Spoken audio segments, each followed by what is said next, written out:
Good morning, welcome back. Good morning. Hey, great. All right. Most important one, any of you participated at the March MIT CDO forum or roundtable? March? Are you a CDO? Okay, you're closer to the microphone, okay. Oh, back there, it's far away. Okay, could you come down?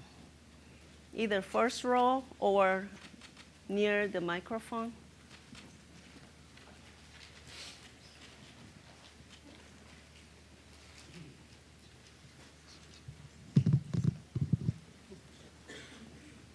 Very near the microphone.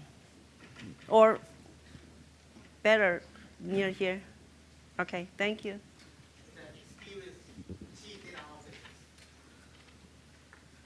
Yeah, people were saying these are all exhibit A, B, C, D, E. Real CDOs. Yes, yes, yes. Yes, yes. Oh, you have a microphone. Mark, yes. Mark always has the microphone. Just in case you haven't figured that out. Okay. All right. Okay, fantastic. All right. Anybody else? Anybody else just want to volunteer? Okay, all right. I think we have enough CDOs here now. Maybe other than one, I can see. All of them actually participated in March, Crystal City. We had a great time, particularly for the CDO roundtable.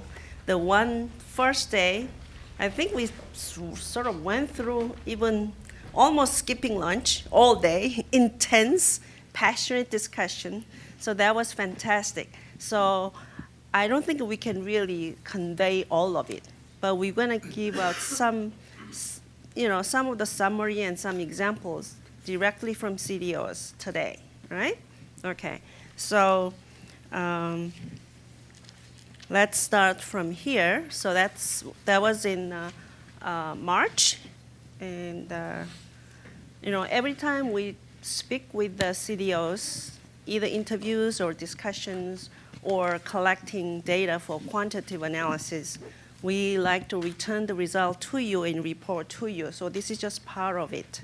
And from this data, we can, I think, share, insights. And particularly today, I don't know whether you've seen those blue books.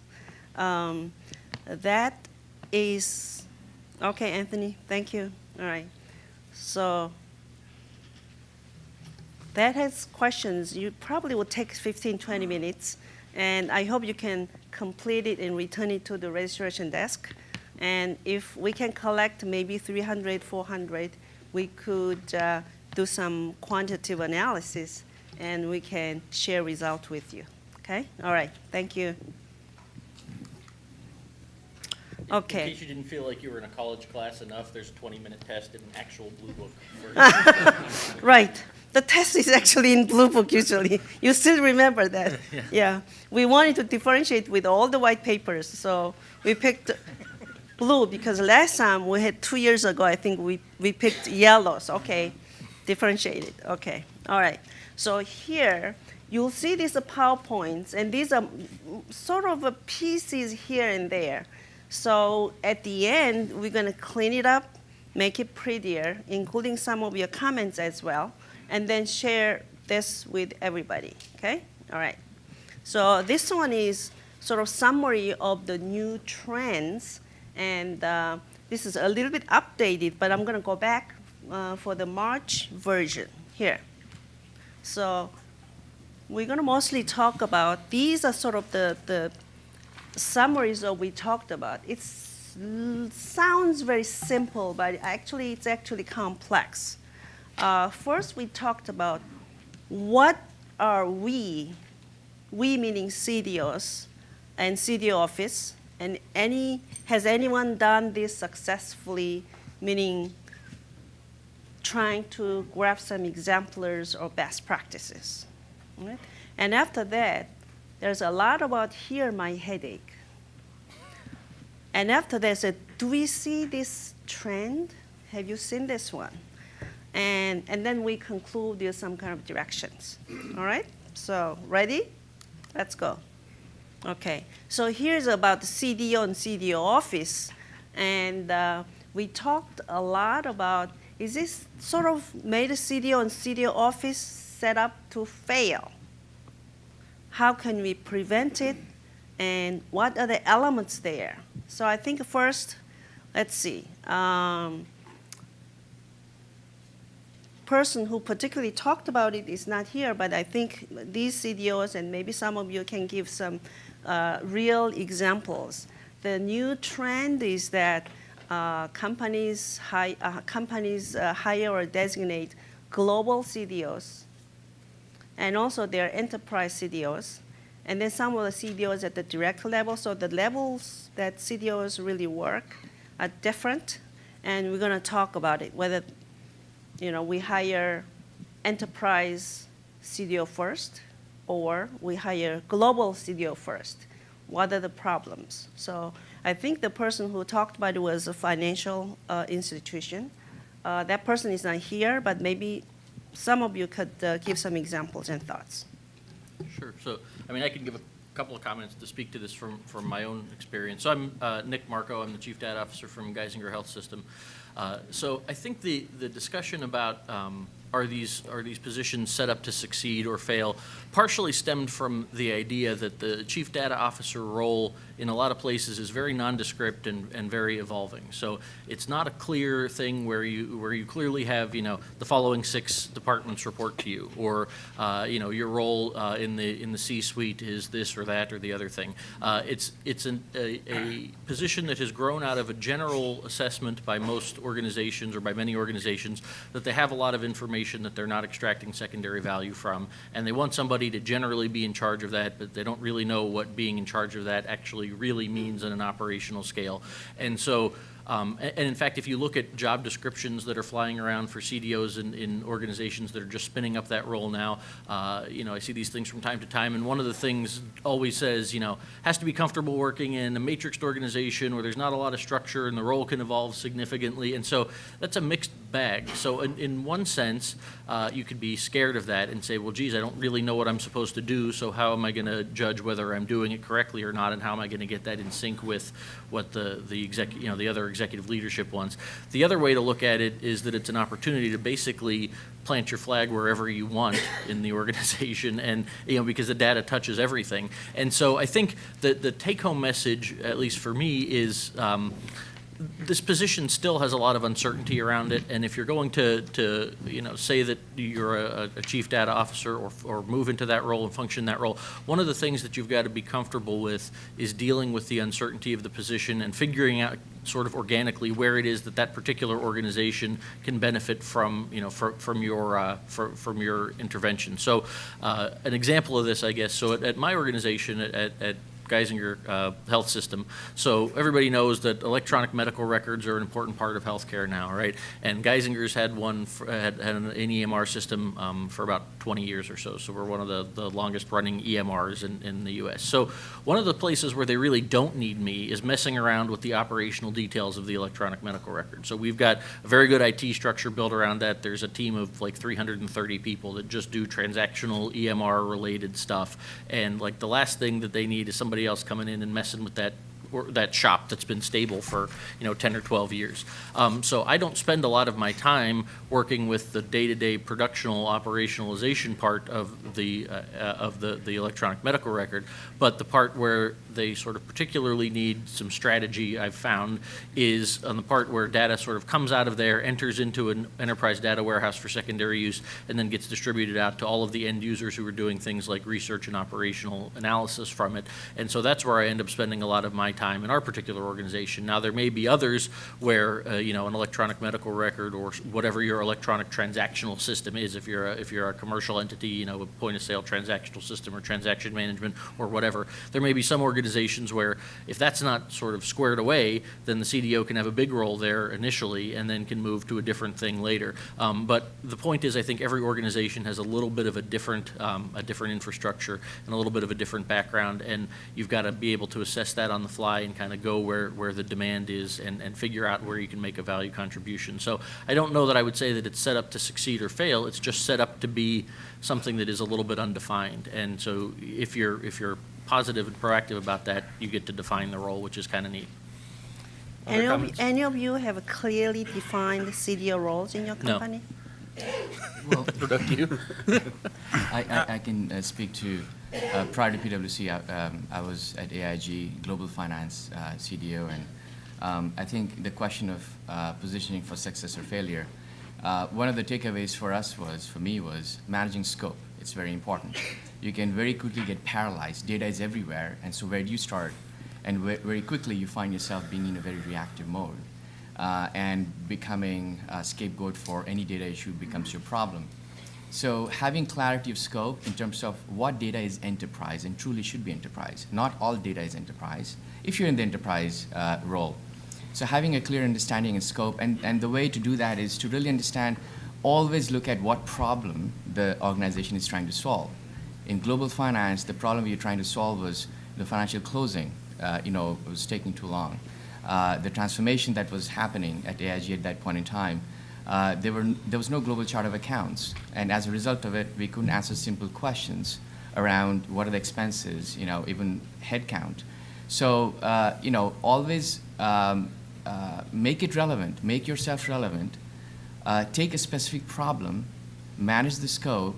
We, for example, took very simple chart of accounts, legal entity, two things, and product, and took ownership of it, set up the governance. You got to start with the foundational capabilities, and we actually showed value because we actually closed, for the company as a intermediary for business ops and IT, working with the controllers and the operational folks to make the closing happen. And I think that was critical because once the company sees value in what you're doing, then it creates a momentum that then allows you to do more interesting and cool stuff that you might want to do. But what problem you're trying to solve and where you create value is very important. Otherwise, it's perceived as ivory tower talk that very quickly, people lose interest because you're not showing value, you're just talking about stuff, but nothing is getting done. So that's my perspective of how it was successful and something you can take away. So let us go just one level deeper. That's great. So scope it out. Do we scope it out in terms of what kind of data we're going to sort of say this is CDO sort of supposed to manage?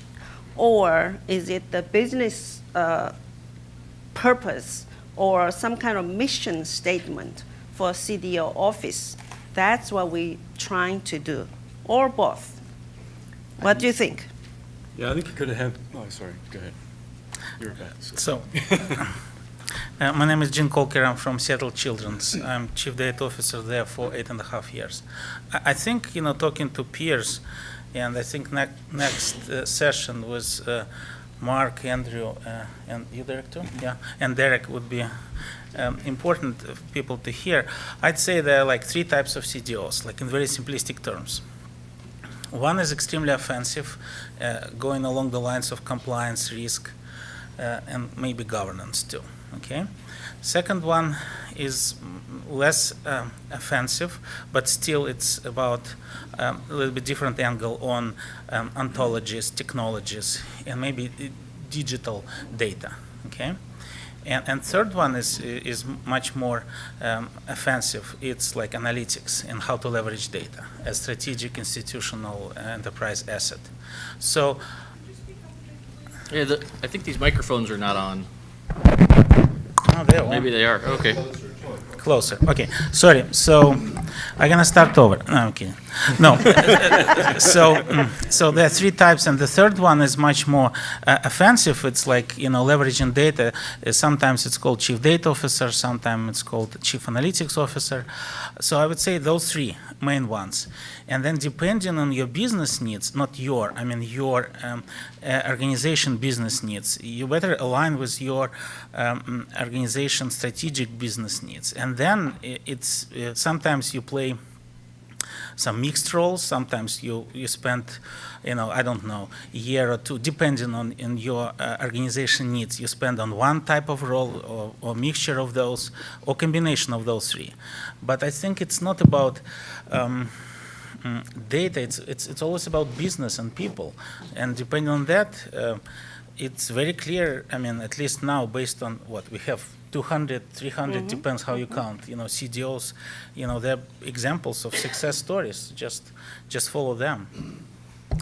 Yes, Derek? I think that one of the key things is you've got to have a war cry at the end of the day. You've got to have something really central that people can immediately resonate with. And with us, it was our CEO that had been saying for some years before we set this up that we have to become more Amazon-like. So TD Ameritrade had to become more Amazon-like, and people were scratching their heads, what does that mean? So one of the opportunities we had was to get involved in that dialogue and start trying to break it down in terms of, so how can data and analytics CEO had the help that? responsibility in scoping that out. That's right. So we had a very clear, war cry from him, which we then could take and make a little bit more, real to people in terms of what that means and how we can achieve that together as a team. One of the key things, though, that in retrospect we paid not enough attention to was the whole aspect of change management. Because anything that we do as CDOs is fundamentally going to change the enterprise. Not only the business, but the IT folks as well. And that's something that I wish we had focused on much earlier in the process. And we're having to kind of catch up on that now. Nice point. Yeah, we'll talk more about that. Okay, so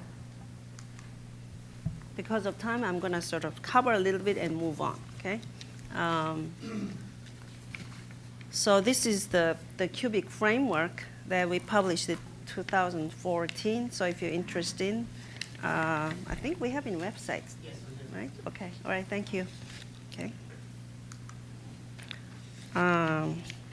The next item that we talked a lot was, do you know anybody has done this successfully? So looking for exemplars and best practices. There's two areas that people talked a lot. One was big data strategy and technology. And the second one, did I say two? I think it's a three. Growing pain.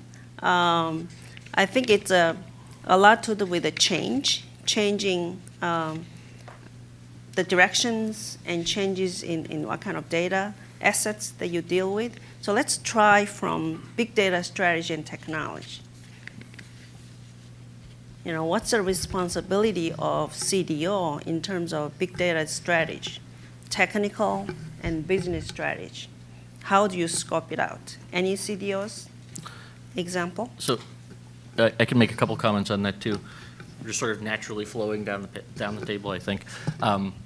So two things that I wanted to comment on that you just said. So one, I'll just say quickly, you mentioned that the CDO role involves a lot of change, and I would say that was perhaps one of the most unexpected things about stepping into the role is how much of my time I spend not doing anything technological or data related, but how much of my time I spend doing organizational change management and messaging. So, anytime you want to make a change in an infrastructure, in the way a database is handled, in the way, reporting comes out of it, fairly straightforward things, whatever it may be, there's a lot of people who, you have to remember that there's a lot of people who depend on those things on a daily basis, who are very, very happy in the stability that the current system provides. provides, and the people who use it the most may oftentimes not be the people who are the most motivated to change the way they're using it because they've established a fairly stable relationship with whatever it is they're using to transact the data.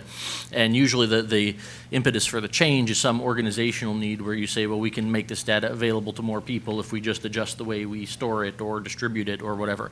And so it's frequently the people who have their hands on that particular part of the data the most that need the most hand-holding going through these things. And I mean, literally, I've had 6, 7, 8 meetings with the same group, just sort of over and over and over saying the same thing. Like I kind of feel like I'm banging my head against the table, but that's part of the change management process. And eventually, if you manage that correctly, groups get on board, and it's not always an uphill battle, but it's not always a short battle either. It's just sort of you have to sort of be persistent, and it's funny, my colleague who's our chief clinical informatics officer sometimes teases me because so I'm in my other life I'm a clinical neurosurgeon, and he said the nice thing about having a neurosurgeon as a chief data officer is you just can't wear the neurosurgeon down. You're never gonna win a battle of like persistence because we're used to doing these 12, 13, 14-hour operations and just standing still for the whole time. So he said, no matter how recalcitrant somebody is, you're probably going to outlast them just on sheer force. So I guess if nothing else, that's the advantage I bring is the ability to outlast people on sheer force. No, so that's the change management piece, and in fact it's kind of funny because my wife is a communications person, does change management consulting and communications, and I've actually had to learn a lot from her about the job that I've got now, which is kind of fortunate. But so I feel like I've learned as much about change management practice as I have about anything data related in the last year and a half doing this job. And then the second part, which actually ties into that, is strategy with relation to big data architecture. So one of the critical roles, I think, for chief data officers to own is the idea of enterprise data strategy. So there is really nowhere that I've found in most organizations where enterprise data strategy lands. And in our own organization, as in many, I think that came to be a problem because at some point you start and your IT department can kind of manage all of it, and the transactional strategy is sort of the data strategy, which is build the network, store the data, get it moving, make sure that people generally have access to it. But then at a certain point you kind of outgrow that part and you get to the point where you say, okay, now we have a stable network infrastructure, we have stable storage platforms, we have accessibility, and all of the tech part has been more or less worked out and we're just tweaking it. Now what? So now how do we really start to use the data? And that really becomes the question of enterprise data strategy, and there really isn't anybody, at least, and we're a pretty big organization, obviously there are a lot that are bigger, but there was nobody in our sort of traditional organizational structure who had an ownership for enterprise data strategy. I guess to some extent it could be the CIO, but to some extent the CIO owns everything, right? And I mean, I've found that the last thing that they really have time to think about is what's the big picture for data utilization, because they've got so much tech stuff to work on. And this is going to kind of be the theme of the panel that we're doing, or one of the themes of the panel that we're doing this afternoon on healthcare and CDOs, is the split between technology and information. So I don't want to spoil the surprise because I know you all want to come to that one too. It's probably the best session in the afternoon. But the point is, data strategy, I think, is a key part of the CDO role, and it's much more exciting than like data governance and access and stuff. So if you got to do something, you may as well spend your time doing something like that and architecting an organizational strategy. And I think that's been really important for us. And so one of the things, an example of that is, we have been my organization has been a traditional relational database environment for a long time. We added a small high-performance computing cluster environment to support some of our researchers, and then now, we were saying, okay, what's next? And so we really, have added a big data environment, and a lot of my job over the last year has been architecting that environment to meet the end needs of the data we want, and working with IT and others to do that, and then B, doing the change management of it. So the architecting, how you put together a big data stack, isn't all that hard. I mean, you sit down, you have a couple meetings, and in a month or two, you got it all sorted out, or like 3 days if you don't have organizational meeting constipation in your system. But I'll say 2 months because that's probably the average. So you architect it pretty quickly. Exactly, right? But then you've got this whole change management piece, right? And so our organization ran the arc from going, oh my God, what is this Hadoop thing? What is this big data? How can we ever use it? How's it going to be secure? What are we going to do with it? Is this going to screw up what I'm doing right now? All the way to now, probably 9 months later, people going, oh, we can't. How soon can we get that, online? When can I add my database to the collection? How can I get access to these tools and such? So it was quite literally a 9-month change management exercise and a 6-week data architecture exercise. But that's sort of the way that I think it all rolls together. Data strategy, change management, big data. That's, for me, the last year of my job has been sort of the confluence of all three of those. Sorry, I talked too long. Gene.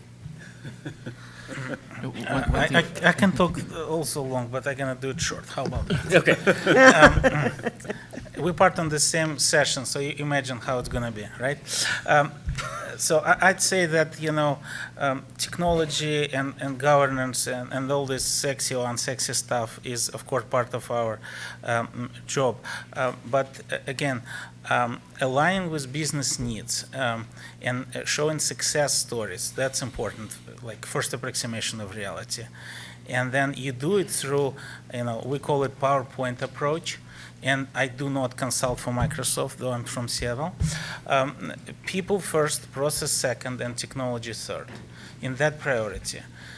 If you align with real needs of people, business needs, real pain points, not what they tell you, but what are real needs of them, that's super important. Then you need to have process. You need to get them engaged, entire process, not, have a couple conversations with them and then go back to your offices and come back with solution. There is no way you're going to sell that, because usually those people you deal with, they're not data or computationally challenged. Especially in our case, healthcare. Imagine that one. They didn't come to healthcare to be data geeks, right? So you need to keep them involved, engaged, all during the entire kind of process. And only third one is technology. And that's actually depending on your problem, program, or task. It comes more or less by default. It becomes more or less obvious what to choose. That's kind of our approach. And I would say one more point, it's about, in our case, it's a lot about empathy, because people we're dealing with, they don't have time to breathe. They're saving lives, and it's tough, and they're like, Nick, staying for 10 or so hours, saving lives. So they have very little tolerance for like long talks and unclear programs. So they're really after bottom line. And that helps, because we need to be really focused sharp on bottom line. Okay, thank you. So what I suggest is that we collect these examples, success or not so successful examples and best practices, and then we can share. We can document only volunteers. We can have companies' name known or not known. So either way. So I think that would be great. May I make one comment? Can you cover data governance instead? Yes. Okay, great. Only if it's about the next slide. Well, I would say that, and actually it does fit. Data governance is really a critical task. And one of the things that we see a lot in the clients that we work with, and I've worked with Derek over the years in the GARUSH model as well, is that what you're looking for in terms of a pattern or an exemplar within the organization is helpful when you can identify someone who has a governance-like framework that is instantiated across the organization and works. And that's the role of the CFO, because really when you think of the CFO's organization, they are presiding over probably the highest quality data that is consistently available in any organization. And they have actually a stewardship framework implemented within their organization through, for example, the person who's responsible for the receivable subledger, the person who's responsible for the fixed asset subledger, the person who's responsible for the accounts payable subledger, the person who's responsible for the payroll subledger. And those folks are all mandated with implementing consistent policies to ensure the integrity and the the calculability of that data, of those data sets, right? And so that framework is already very familiar within the organization. And as the CDO approaches governance, you can look to the ideas of how the financial governance is implemented how those policies are driven down in the organization in a successful way as a template. And I think that what we see is that if you can get that model on the table with the rest of the executives and think about the data that doesn't fall within the domain of the finance organization, and then get the light bulb to pop on, we have no governance over these other sets of data, but where we have governance, we can trust our data, then you begin to make some real traction in terms of thought and in terms of sponsorship. So that's what I would say in terms of governance. Thank you, Mark. Okay, so next item, although Mark talked a little bit about governance. So we talked a lot about data governance strategy. It really sort of fired up the whole team. And two particular points. One is going into data quality management issues, accessibility and security tension, and how you kind of manage those balance. And another one is the tension between the governance versus strategy, or some other people might call it service, internal service versus strategy. So we spend a lot of time on these two small topics, but huge, deep, large area, actually. So we'd like to get some examples, real examples from CDOs. Any CDOs? The right side of the table, please. So, in my experience, having a successful data governance requires that you have the right operating model between business ops and IT. Because the inherent issue you're trying to solve is, in the past, it has been technology-driven initiative, and business feels that IT just does things, and it's not what they wanted, and IT feels that business doesn't give them the requirements. So there's more of a communication issue. So what we found to be successful in terms of implementing governance within global finance at AIG was starting with the right sponsor, which was in our case CFO.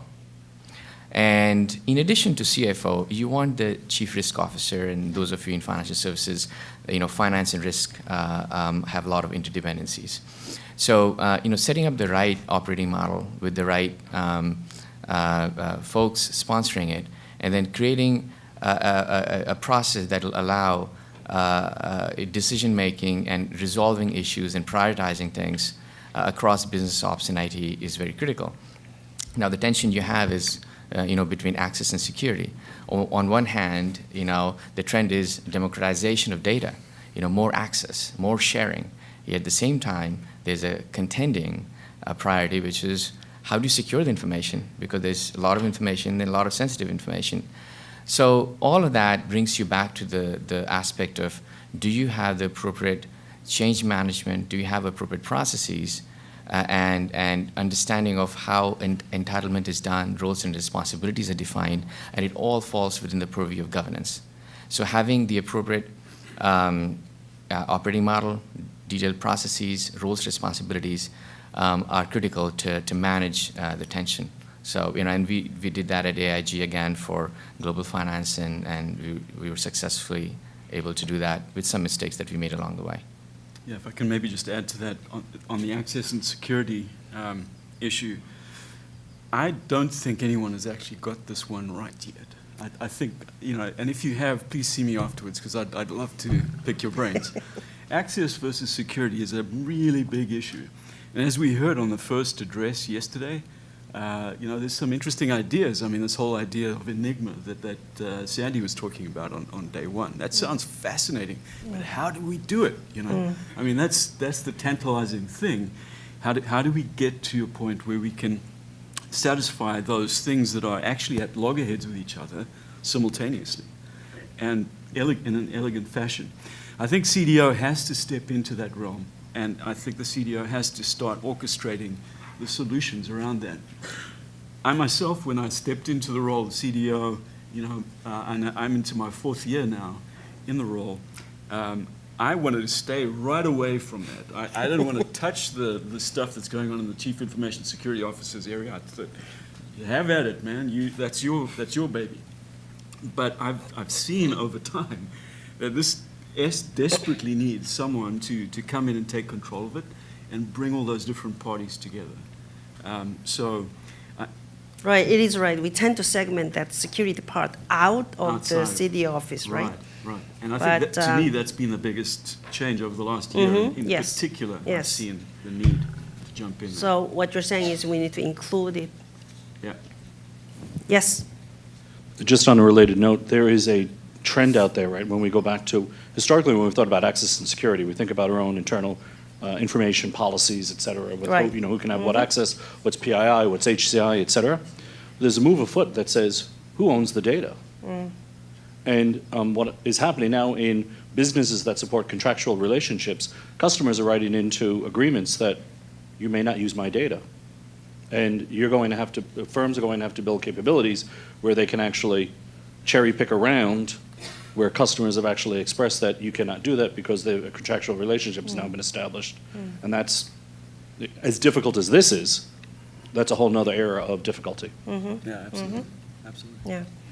I think we'll have this question going on probably more deeper as time goes on. And I guess we'll probably have more answers and maybe different answers for companies. So we'll continue conversation, okay? All right. All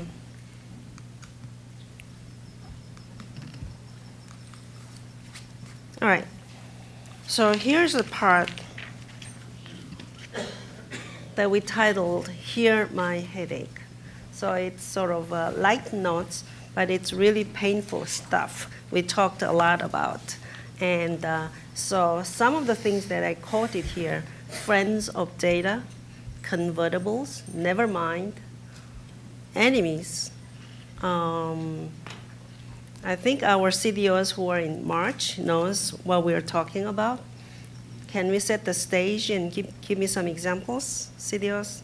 So this was really on that same theme of change management. You know, how do you figure out who you're going to work with and who's going to be a supporter of the agenda that you're trying to push?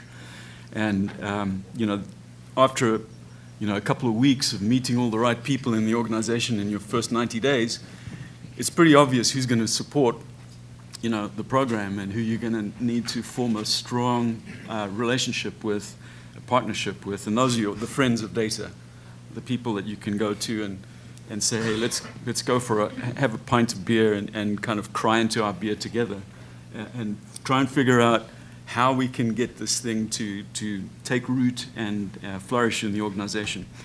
Then there's the next group of folks that are on the fence. They kind of get it intellectually why you're there. They see that there's a need, but they really need to be convinced. And they're worth spending time with. And it's like your next level of person that you want to try and think about spending time with and using maybe the friends of data to help convert them to become friends of data, passionate friends of data themselves. And then there's the third category where, either the person hates you out of the gate, just because they think they could do a better job than you can, and they're going to try and blow you up, So you get a sense for that as well pretty quickly. And those people you kind of want to keep very close to you because you want to watch what they're doing. But, you're not going to try and convert them because, it's a hopeless cause probably. So getting the lay of the land like that and trying to figure out who you're going to partner with was what we were really talking about in that. But I had one observation about this, and our CDOs were talking lots and lots of sort of war stories about this. And then what I observed was that not long ago, 3 or 4 years ago, what I heard from CDOs was that, oh my gosh, I have a lot of things to do. I have no authority. I'm just tied up. I can't do anything. Now what I hear is, look at those data consumers giving me so much headache. So this is a very different kind of scene. So I want to sort of I guess, give a slightly different angle, although I certainly don't disagree with anything that's been said. But there's a line here on the slide that says, be a champion for your data consumer. So if you listen to some of the things that we've been saying so far and look at some of the words on the slides and such, it sounds like this is just like really an excruciating job, right, about the headaches and the woes and the crying in your beer and this kind of stuff. But it's actually not all that awful. In fact, I kind of like it. And the reason is largely because one of the things that I try to spend a decent chunk of my time doing is being a champion for the data user, for the end user, for the consumer. So every organization, I think, has some component of this, and it ties into our data security discussion that we were having before. But healthcare is sort of in an interesting place because, 20 years ago or whatever, this HIPAA law, right, the Privacy Act and whatever was passed, and threw all these potential liabilities at hospitals. So the immediate reaction was lock everything down, secure everything, don't let anybody touch anything, don't let anybody look at anything. So, we got that part of security down pretty well, to make sure nobody can ever look at it or use it. So that base is covered, okay? So we start from a place where nobody can touch anything, and now we have to say, we actually have all this information and we have to get it to people and get it in their hands and use it. So I find that many organizations, healthcare and otherwise, have plenty of people telling the end users that they can't look at the data, that they can't touch it, that they can't have access to it, that they can't consume it. So I don't think the problem is always securing the data. I think to some extent the problem is unsecuring the data to the point where people who can do cool stuff with it actually have the opportunity to do that. And so, in my own organization, and this isn't anything negative about the organization, the information security officers and the CIOs and the IT types, they're always saying, but what if this happens, but what if that happens, but what if that happens? And so I kind of take, my cue is to be the flip side of that coin for our organization, to say, no, put the data in motion, get it out to people, get it out there. Because if I think about who owns the data, because that question, data ownership, came up, in healthcare, I think that the patient owns the data, right? So, and it's just like in business where the consumer owns a lot of their data and whatever. So we're kind of, we're holding it for them, but somebody's electronic medical record is just like their financial transaction or whatever. Like, that's the person's data to some extent, right? And my experience as a physician working with patients has been, by and large, people are happy to share their information when they, when it can do something good for themselves, for other people. So there's probably 95% of patients I interact with who say, really, by all means, use my data for research, use my information, don't spread my social security number on the internet, but do whatever you want with it. So the push is from the data owners in our sphere, I think, is really saying, yeah, you've got all this information, go out and do something good with it.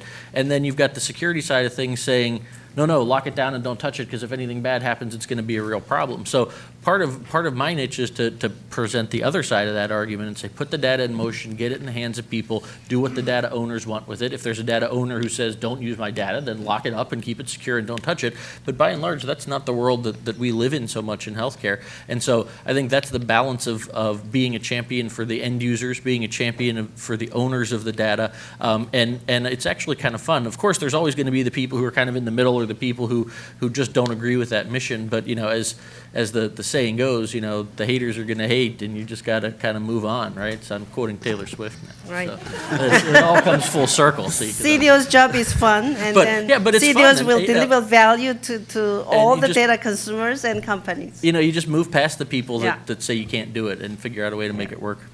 Yeah. Any other thoughts? And I'm going to move on to next. I'm Andrea. Thanks. That was great thinking, by the way. If I integrate the points on finance with governance, strategy, and change, can you go a couple slides back real quick? So the language and vernacular that we use here, access versus security, control versus autonomy, for data governance and policy. What about changing the language and vocabulary we use to some of the finance language? There's sources and uses. When we're building the data lakes, what do we have? A bunch of data sources. And we're trying to facilitate the movement of that data to intended use. Because I think one of the things as a change agent that I really struggle with is if you go to any end user with this, depending upon where they fall in the spectrum of what they want to do, you've shut them down before you've even started. So it seems to me like we being this community, develop a schedule of the sources and the use of data, and then work towards a new model, and the new model looks a little bit more like a financial model. What's the role of the data? who is the right to do what with the data, what's the process that they have to follow, and what are the deliverables. And I think one of the deliverables needs to be is we tag the data source.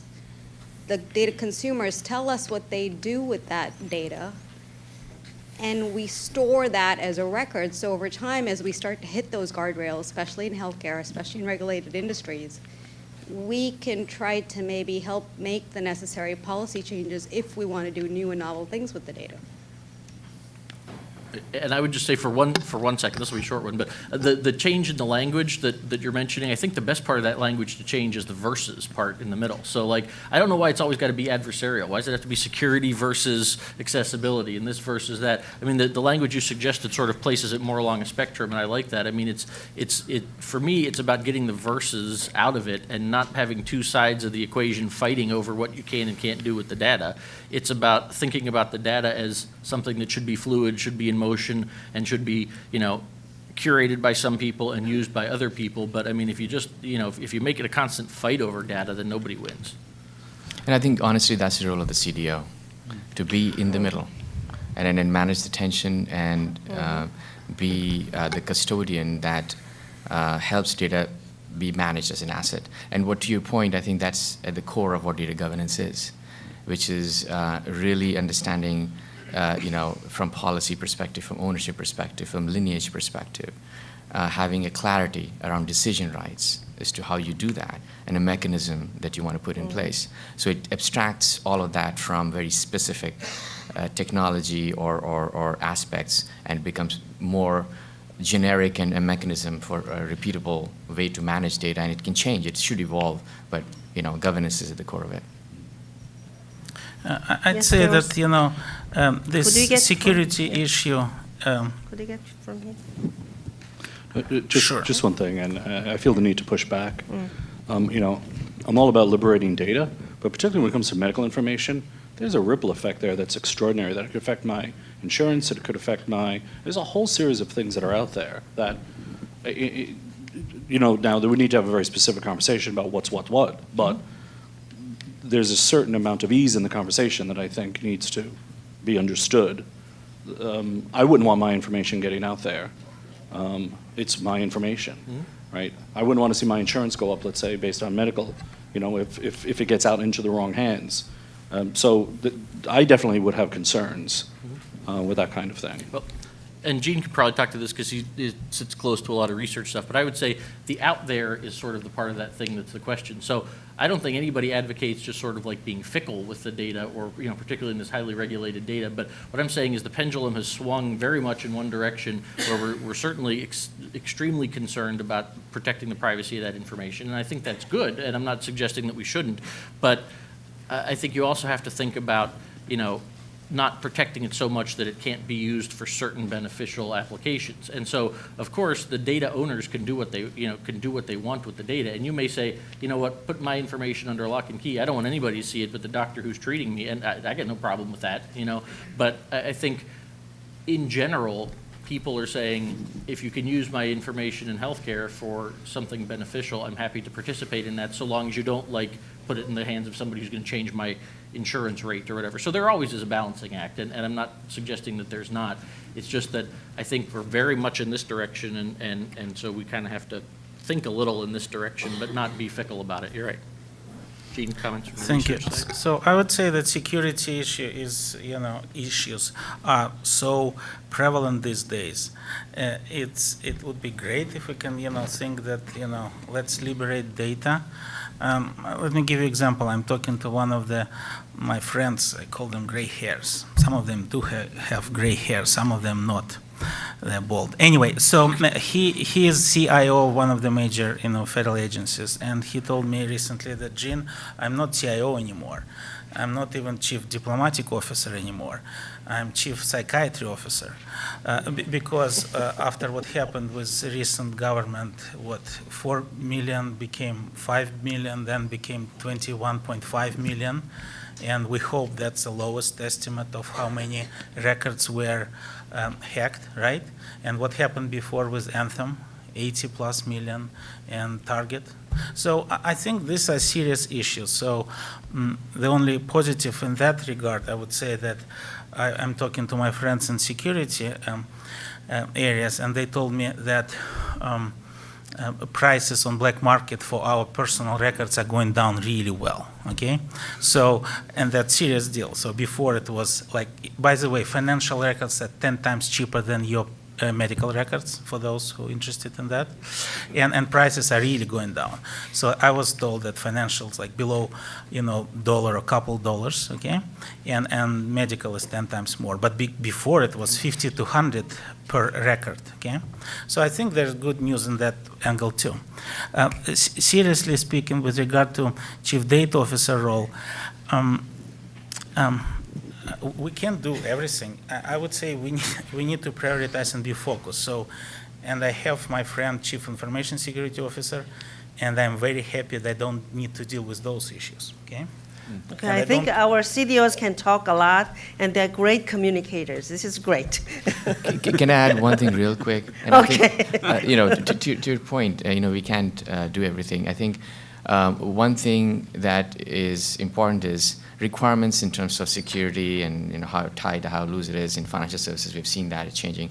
I think from data perspective, it's important to have the classification of data, metadata modeled appropriately so that it's more automated.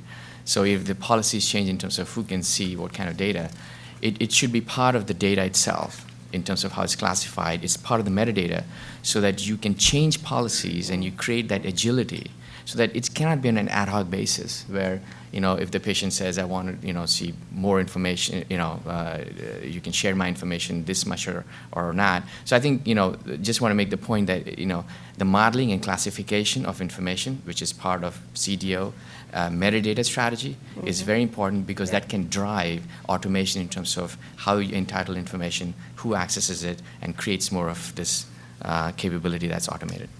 Great, You great have solutions. 4.5 I'm sure we can minutes. go on for long to discuss this, and I think we can go back and CDOs can just anticipate possible tensions and then go from there. Okay, so we have 5 minutes. And John Bottega wants to talk. We cannot have him not talking. If you've got time. Yeah, go. Just a quick, I wanted to follow up on John Fleming's comment and the comment that was just made. The real role of data management and the role of the chief data officer is to deliver data that's trusted. That involves data quality, and involves curating the data from a security perspective. And I think you just hit the point about the classification of data. It's not the role of the chief data officer to understand the technology of security, but it's the role of the chief data officer to classify and categorize data so the chief information officer knows what to protect and what not to protect. Exactly. The other point is, and I think the young lady mentioned about the finance perspective, is appropriate use of data. And I would think, I hear a difference between medical and health and finance, and I think those are artificial differentiations. The end of the day is, if I use a piece of data incorrectly because my metadata was not right, and I'm in finance, I'm going to put, as we've seen, the entire financial industry at risk. If you're doing it in health, you're going to put an individual's health at risk. The outcomes are different, but bad. The objective of the CDO is to ensure appropriate use of data as well as the curation of that data. Yeah, I would just say one quick thing is I agree with that completely. So, and I don't think there's a big difference in domain. So 90% of what we do as chief data officers overlaps whether you're in health or finance or the manufacturing sector or whatever, because fundamentally it's the same question. And I think the point about metadata is great because really the CDO should live on the metadata layer as much as on, or even more than on the data layer. And there really are no stewards or people thinking about the strategic use and the management of metadata. But that's really, if you sort of had to put the role of the CDO in terms of a physical construct, it would be the metadata layer that sits on top of things, I Okay, think. thank you. I think we need the whole week to discuss this. And another item that, in terms of tension, we talked a lot about, where is this one going?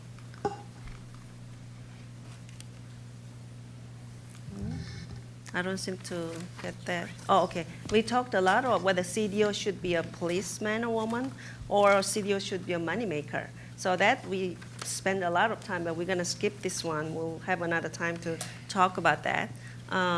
That's about whether you want to deliver service or you want to be the strategy setting for the enterprise. Okay, so we're going to skip that, and we're going to go on to this one item that we thought that you might want to just see is people were asking whether data modeling is back. And another question is whether the long-term impact of Hadoop. So those two we discussed quite a bit, and I think because of the time, we're going to talk probably privately, around the corridor, and we're going to go to the last slide. So what do we do? All right. We had this metaphor of sailing the ship during that whole day from the morning till the finishing time. So I want to get some examples and some thoughts that we sort of had it in March. So one of the things that we came to the conclusion on was that when you're in the role of CDO, just as Nick was saying at the start of this, is that things are unclear. You kind of have an idea of where you want to go, but your actual role is not necessarily locked and loaded from day one. So you've got to be able to adapt. And one of the analogies we talked about was, if you're a sailor and you're in a boat, in fact, if you're a ship's captain and you've got to get from one place to the next, you've got to be thinking about the tides, you've got to be thinking about the winds, the prevailing winds, and they're going to change all the time. As you're busy making your journey, you're going to have to tack backwards and forwards. The waves are going to go up and down and sideways, and you're going to be spun around in different directions, and you're going to have to hold course and turn and tack. And the enterprise is changing under your feet and around you all the time. The financial environment is changing. The technology environment is changing. And so this analogy of sailing the ship and not having an ego, not having like a fixed dogmatic kind of approach, but being able to say, if it means that we've got to change the organization in this way and take this particular group and push it out into this part of the organization, fine. If it gets the job done, that's what we've got to do, and really be a team player along the way. So I think that was the essence that we came to at the end of the day, having talked through all the headaches and some of the issues that face us. All right, let's have fun sailing. Thank you. Okay, thank you. I just wanted to show Chinese translated version of the model. Yeah. We have a data quality problem here. I don't understand. The presentations will be in your proceedings. Okay, today I'm going to ask Danielle to put into the folder that you have access to download, number one. Number two, in March, we had the fortune of a hydrogen struggle executive firm, have two people volunteered, probably by me, to write up a meeting minutes. I will also put that available for you. That's the meeting minutes, and it has been approved by Brian and all the people here. And so it's been already, so that's become a body of the knowledge that we're building. So those will become available. And one thing that we forgot to bring to you, next year, Symposium is July 13 and 14, same place, okay, same Wednesday and Thursday. Okay, Robert is going to repeat at lunchtime, but this next year is going to be here. So mark your calendar. With that note, we head it over to Peter Anlyan for the next segment. Thank you. Just stay up here and we can rotate around. Yeah, and I'm you start.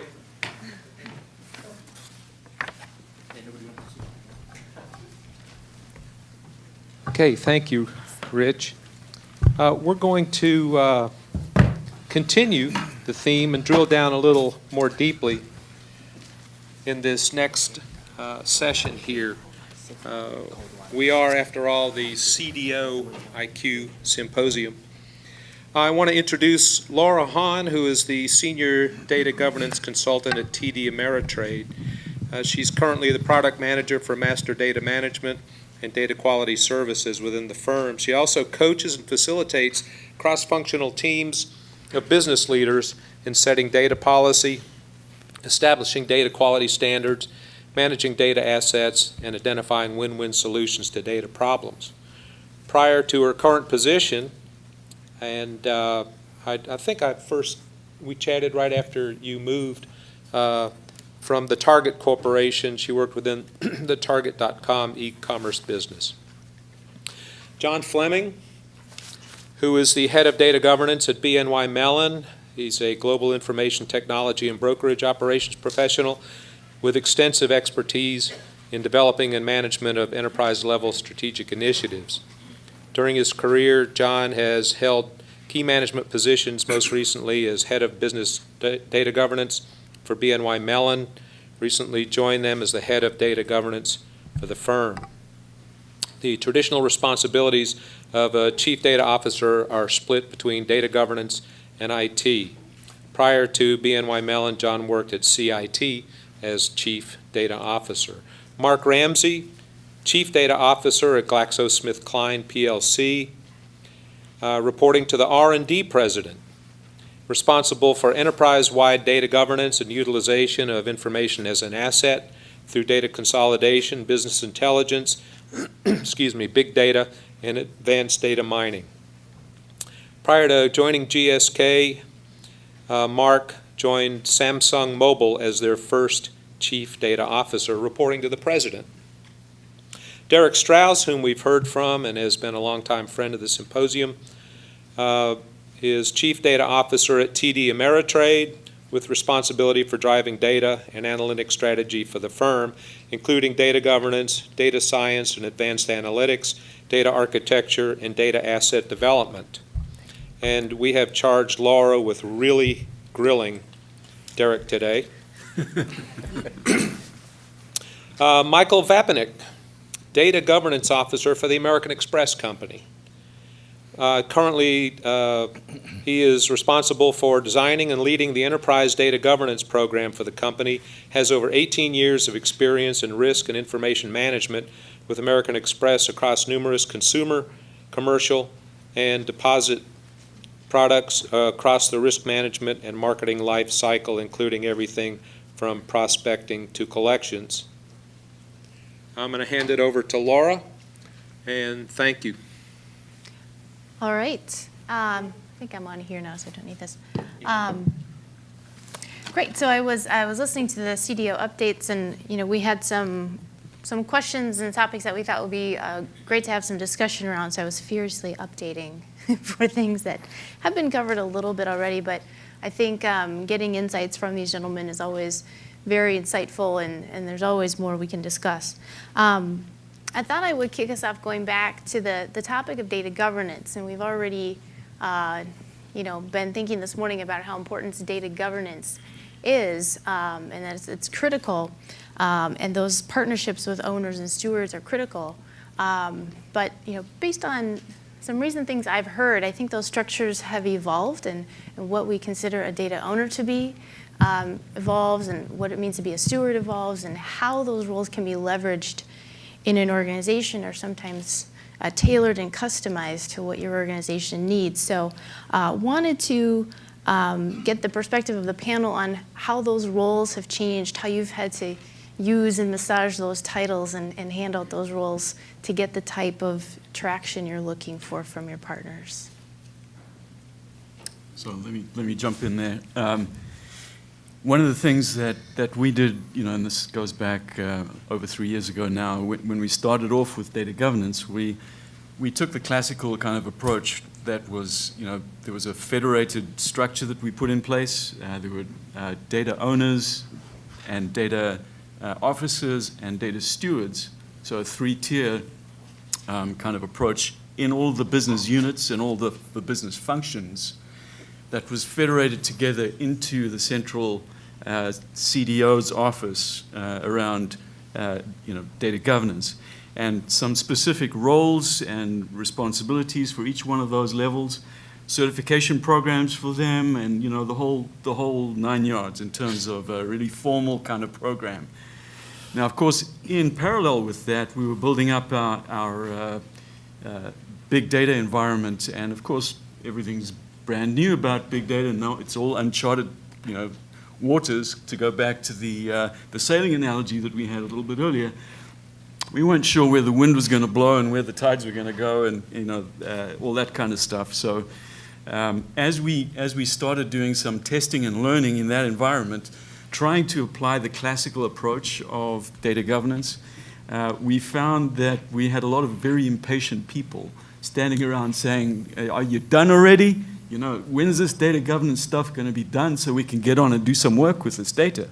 And so we've had to really scratch our heads and sit back and think, how can we employ a lighter approach, a light touch approach to data governance up front so that we can free the data up so it can start being used quicker, but then in parallel kind of keep marching forward with the classical approach so that we ultimately do get the same level of rigor around the data in the big data environment. And I can't say we've solved that yet. We certainly have taken a number of different course corrections in the process, but as we discuss this in this forum, Laura and I are here to help, to listen more than to provide solutions on that journey. I think from my perspective, so I came into my role about 17 months ago, and a lot of what we're focusing on at the time was really around Basel data governance. So how do we make sure we have data governance to meet regulatory needs, which is a great stick to drive people to start moving there. But the way the program was originally set up, it had the concept of data owners. But the funny part of what ended up happening was they were set up, the data owners were created for anything that we couldn't figure out who the data owner would be. Some external people brought in, basically, maybe because they didn't know better, took on jobs of kind of owning the fun stuff that no one else wanted. I mean, the good thing about that outcome is those people had data governance experience. We've kind of morphed their roles into kind of being part of the Enterprise Data Governance Office. But the learning from that really was we kind of changed our model, and we said we're going to think about data from a producer of data and a consumer of data perspective. And so as my scope is, so it was regulatory is a piece of it, but given Amex and kind of our brand and how we think about our customers, a lot of our focus around the customer experience, so focusing on the customer, and from an innovation lens, the big data piece, we've kind of brought those three things together, and we're evolving the model to be more a producer-consumer.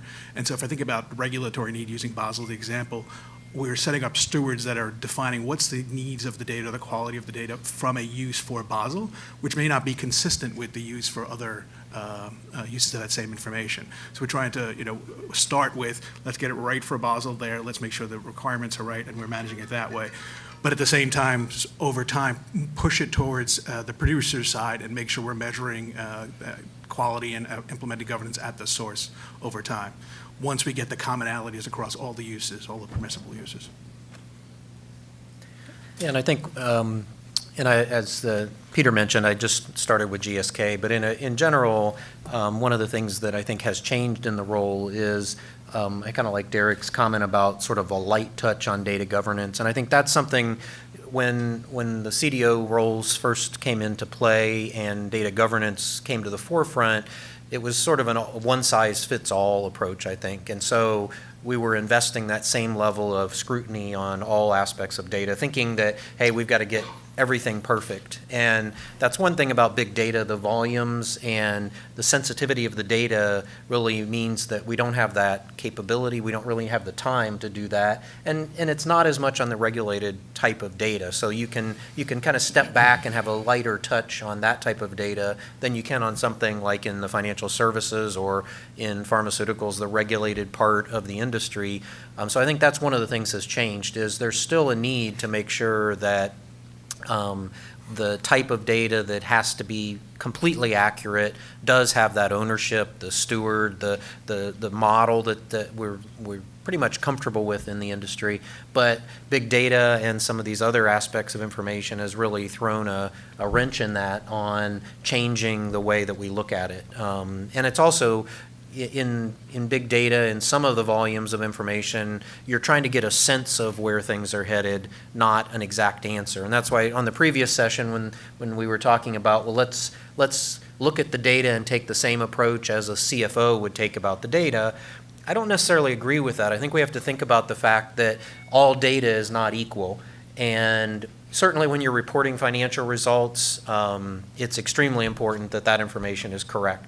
When you get to the other end of the spectrum and you're trying to do location-based projections and, offer management and things of that nature, if you're fairly accurate, that's okay, and it's better to be timely than it is to be accurate. So I think there's that pendulum that we need to look at, and that's one of the big things that has changed, I think, in every industry around data, is just making sure that you don't look at everything as being equal. Yeah, I want to follow up on the data ownership idea and just ask, how do you identify a data owner? And during those moments, have you ever had to resolve a data ownership dispute or disagreement about who owns it? Yeah. Well, one of the things that has changed is the whole notion of data owner. Previously, firms have taken a very primitive view as to what a data owner is and almost presumed that somehow data ownership is aligned to a container. And that actually ownership has nothing to do with the container. So when you start to look at, as an example, client information, at least in financial services, who owns the data? The relationship manager or the salesperson owns the data. How many salespeople do you have? How many relationship managers do you have? Right? My industry is governed by something that's called KYC, know your customer. Our processes, SailPoint doesn't have the ability for, back when I was at Merrill Lynch, there were 25,000 FAs, right? The thundering herd, right? There was no way for 25,000 people to go in there and tick SailPoint and say, the data's correct, right? So it's something that we actually need to start to take into account, and we really do need to start to think about different. The other notion is that where firms are struggling is a data owner. There's different parts of the firm that have been in existence before data governance or chief data officer role that have entrenched thinking with what is a data owner. So you've got privacy, you've got risk management, you've got SOX, and they've all parlayed their interpretation of that stuff as well. And one of the things that firms need to do is start to figure out, how do you create your own, I refer to as the guardians of the galaxy within your own firm, and homogenize that, because your roles and responsibilities need to be consistent across all the different functions that you have. Mm-hmm. It's quite difficult, by the way, to your point. It's all fun and games. Everyone wants to be the owner until the responsibilities come with it. Right. And then just like a cartoon, boom, everyone's out of the room. Right. Yeah. Yeah, so very often when you're looking for an owner for something as fundamental as client, you either get no one putting up their hands or everyone putting up their hands. And you're right, you've got to try and figure that one out. I mean, we've taken an interesting kind of view there. We got all the individuals together who we thought would have some kind of play in ownership. And we talked through the roles and responsibilities of an owner, and that they would need to ensure that there were officers and stewards involved in their line somewhere or another, who could take care of business on a day-to-day basis and ensure that the right sorts of controls are in place, etc. And as we started describing the roles, the group of about 24, senior executives, these are MDs, basically amongst themselves agreed that person needs to be the owner. So they resolved it themselves as we kind of talked through it. Now, maybe we were just really fortunate. We had a group of really well-meaning individuals who wanted to support the program all the way, and our CEO was behind the program, and he was thumping the table that we need to make some progress. So that certainly helped matters. I think that the ability that we have now to be able to assign not only a subject area, data subject area, but an attribute within a subject area can be reassigned to someone else. We have a process for doing that, and it's working relatively well at this point in time. I think from our lens, as I mentioned, we don't follow the data owner model now, but we think about it from the producer, consumer, and identifying accountability from both of those angles. I think really what we've done is try to go through and understand who understands the data the best, and try to leverage kind of from a knowledge base of the information, whether it's from the business side or kind of from a technical side. Let's really try to focus on those people. And then if there's a debate because of the additional responsibilities we're asking, we'll try to at least keep it in the same organization, but then have conversations there. Well, speaking of terms, there's a lot of terminology that we use, and I know sometimes when I'm working with a business, I use terms like metadata and lineage and reference master data. I always have to sort of slow down and go back and make sure the person I'm working with understands those terms. So I posed that to the group. How have you had to work through levels of understanding, or maybe people's creative interpretations of what our words mean when we go out and try to work with them on these things? Well, for myself, and the panel that spoke about data governance being a large change management initiative. So as I look at my job, my goal is to actually change the behavior of 55,000 people in order for us to be successful. So my communication strategy blends actually into the change management strategy, and it's based on this philosophy of hear it, believe it, live it. So one of the things is there's a whole communication strategy laid out that will touch people in visually, in multimedia, PDF, interactive PDF, animation, with blurbs that what is a glossary, what is data lineage, because I don't have the ability to actually reach out to everyone in the firm and say, hey Bob, do you know what data lineage is? Okay, tick one, 49,999 more people to go, and that stuff then will sit within our social chatter network, which will be tagged so that people that can come back and research it, or as always happens, Barbara starts the day after the thing went out and didn't see it. So, Barbara will have the ability to then come in and see it. And eventually those animations will then blend into training materials, because then there's that visual, that familiarity with it, so that as we then start to say, how do you maintain a business glossary, they've seen it before, they kind of understand it, and it's something that then will democratize not only all of the assets, but the processes, et cetera, for the firm. Yeah, I think one of the key things is user stories, using user stories to communicate. As a whatever, I need whatever, so that whatever.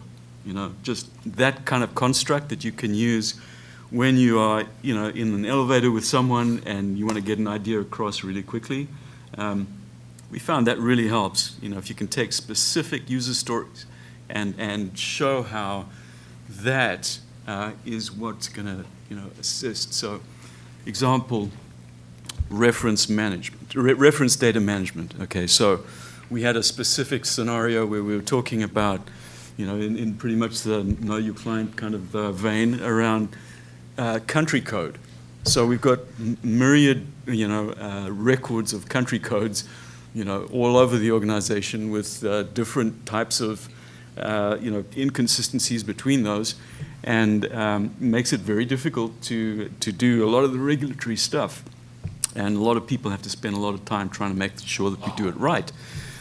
So, to be able to say that, as a chief compliance officer, I need one single source of the truth when it comes to country code, so that we can be in compliance, that's just a real simple example.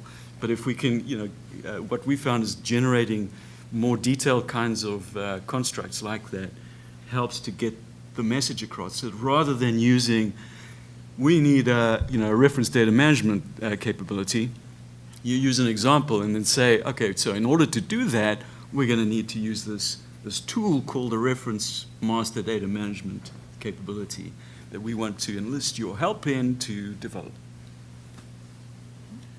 I would agree with that, and even another angle. When I first started in this role, I spent a lot of time in the industry reading some of these terms to make sure they were clear, and my personal opinion is that they're not clear in the industry. There's many confusing terms there that have same name, different definitions. So in addition to kind of explaining the why we want something, I think defining when we're talking about the what we want, putting out a definition, let people react to it. Don't assume that they're going to understand it. And over time, then it starts to kind of work in with the given individuals that you're working with. So I'm not trying to get everybody to think of the company right now. It's more on a case-by-case basis, whatever we're trying to solve. But let's have a definition for, we're talking about defaulting data. Let's have a definition for that and make sure that that's clear for us when we're asking people to do things. Yeah, and I think when I was the CDO for Samsung, as well as the role at GSK, it's a little, I think Gene was talking about his 3 different levels of CDO, and I definitely agree with that. And I know there's a lot of CDOs or data focus that is extremely focused on data governance. my particular role, I'm less on kind of the traditional operational data governance, making sure that everything ties out and the operational systems define the data correctly and all those kinds of things. But it's still important. I mean, my focus within the organization is more on cross-department or cross-organizational uses of data and really figuring out how to use external or secondary uses for the data. So I can't say that I can completely resolve myself that I don't care about data governance, because that's not the case. It's just that it's a partnership. In the case of GSK, there's an organization within our IT organization that is very, very focused on the traditional data governance aspects. And from a terms perspective, what I've found is I really do need to simplify that so that people understand when we're trying to create data in one part of the organization and leverage it elsewhere or leverage it longitudinally, it's extremely important that we call things the same thing and that we know where data is. So, so I do find myself trying to translate and, metadata for certain folks, it means a lot. We understand what it is. For a scientist or for a business person, they're more interested in, okay, I need to be able to connect these pieces of information, and how do I do that? So it's back to Derek's point around, it's less about the terms and more around trying to help people understand why they care about whatever aspect we're trying to solve, whether it's the lineage or the definitions or any of those kinds of things. And so it does, I think we have work to do to make sure that things are referred to consistently, but I think more importantly, we need to simplify the terminology and make it specifically relevant as to why it's important to care about metadata. And in my case, I spend a lot of time because in a scientific organization, I always thought banks and insurance companies could churn off data in every part of the organization, but scientific community is unbelievable at having tens of thousands of scientists that are all cranking out every little piece of information that's all independent. But it all has to be pulled back together, and so that's where it's a bit of a learning exercise for the organization as to why do they even care about the terms. Got it. Well, in talking about things like user stories, to me, what those things often turn into are the wins. Things you're going to go do, and I think I hear a lot about the pressure in these types of teams to find some quick wins to show value. So, if you look at all the disciplines that we have at our disposal, reference master data, other master data domains, metadata, modeling, et cetera. I'd love to hear where you're tending to find some successful quick wins and what you were able to go after. And and I'm always kind of fascinated. Some of these things have been around for a long time. Reference master data is not really new. Metadata isn't really new, but it seems like there's still so much opportunity to roll those out and gain value. So I guess a two-part question. Where are you seeing the quick wins, and do you think there's still a lot of low-hanging fruit out there? So some of the immediate wins that we've had, as far as metadata is concerned, for example, working with our chief privacy officer, identifying where all the sensitive data is related to our clients. Where is it? Where is it held today? So that we can at least start thinking about are the controls in the right place. So that was an immediate opportunity area. The other one is the country code reference data scenario that I just mentioned, where there's been a crying need for that, and it was really quick to stand up that capability and make it available to the rest of the enterprise. So there are lots of low-hanging fruit kind of areas. If you think of master data management, I mean there are clearly a number of key areas where we need to focus ourselves. The whole client master is a no-brainer. We've got to do something about that. But guess what? That's pretty complicated, and it's going to take us a lot of time to really get to the point where we've got real, actionable results out of something like that. Whereas something like reference master is a lot quicker, and so we've initiated a number of these programs simultaneously, but we've really tried to focus on the programs where we can get the immediate quick wins, and those are 2 examples. Are there more examples? We're certainly beating the bushes to try and find those examples. We're trying to find, wherever we can to deliver something in a quick win basis. But the big thing we're really trying to make sure is that we don't, again, back to the sailing analogy, you want to tack, if you're going into the wind, you want to tack, but not too much that you get completely off course, right? So a quick win sometimes becomes just this little point solution that takes you off course of the ultimate architecture that you're trying to deliver. So there's always that balance of how do we keep on course here with this quick win? I don't know if I would say this is a kind of a quick win scenario, but if I think about the world that myself and my team work on, there's the regulatory view, there's a kind of customer service view, and then a kind of a driving analytics and innovation view. And I think part of what we're doing is we're trying to hit small wins with groups in each of those areas, but how we describe it and how we tackle it is very different.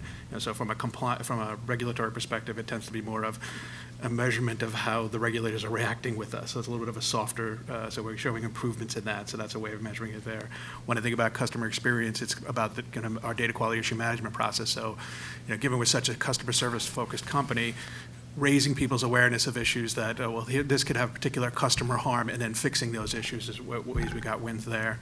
And on the big data side of it, and the analytics, it's a little bit more challenging, quite honestly, but really trying to focus individuals saying, well, are we making sure we're bringing in the right sets of information and that we have some level of transparency so that your job is a little bit easier later on as a data scientist. But I think a lot of it is, the points being made here, and I think yesterday, of in each of those 3 areas, you don't apply the same level of data governance.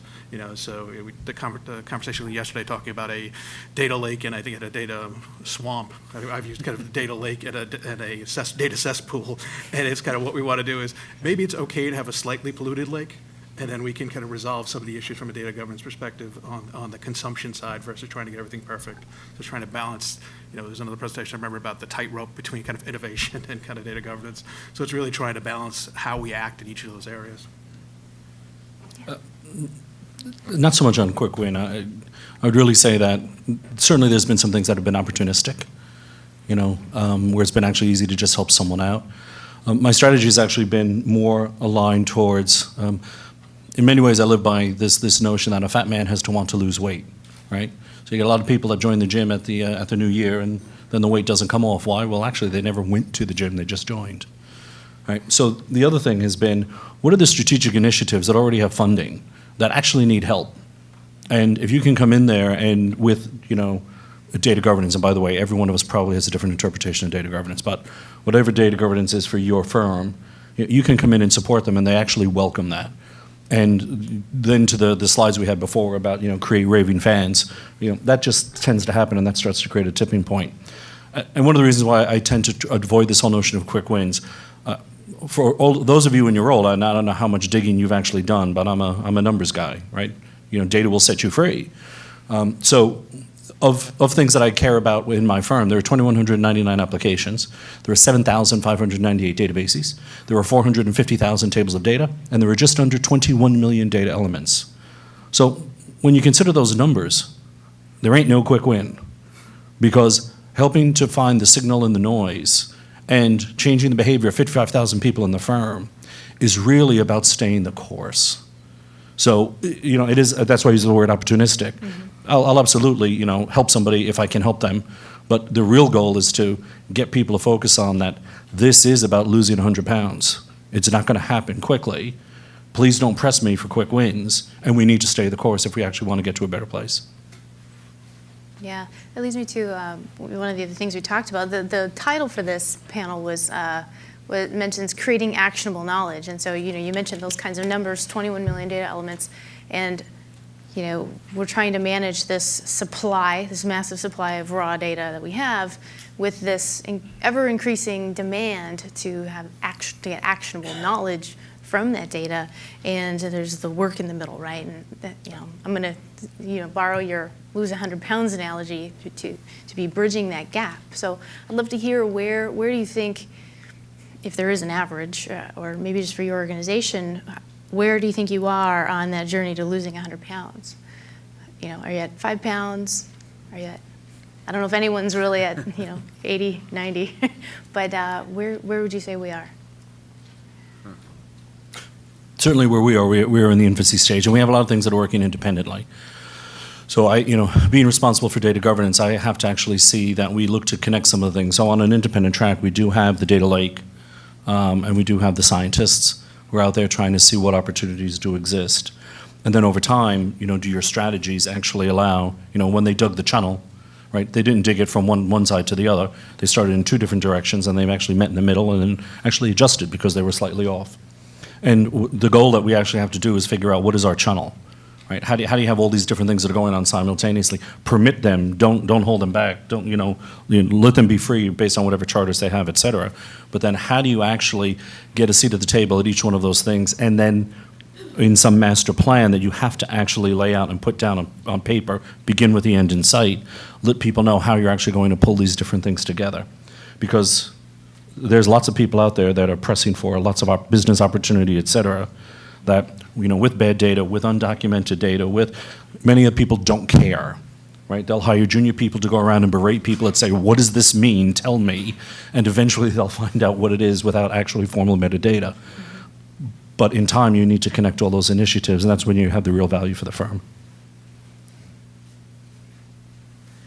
I guess I have a slightly, and again, that's one of the exciting things of CDOs is that there's different perspectives, different goals. I mean, like I mentioned earlier, my number one objective is not around data governance. So I have a different I mean, if your goal in mind and if you're sailing the boat to address data governance and have well-architected, organized, documented environment, then I think you're spot on. I think one of the things, I just joined the gym because I just started at GSK, but obviously, my objective is to definitely deliver quick wins, and you can debate what a quick win is, but I think if you're not delivering fairly significant value to the business every about 6 months, that people lose interest.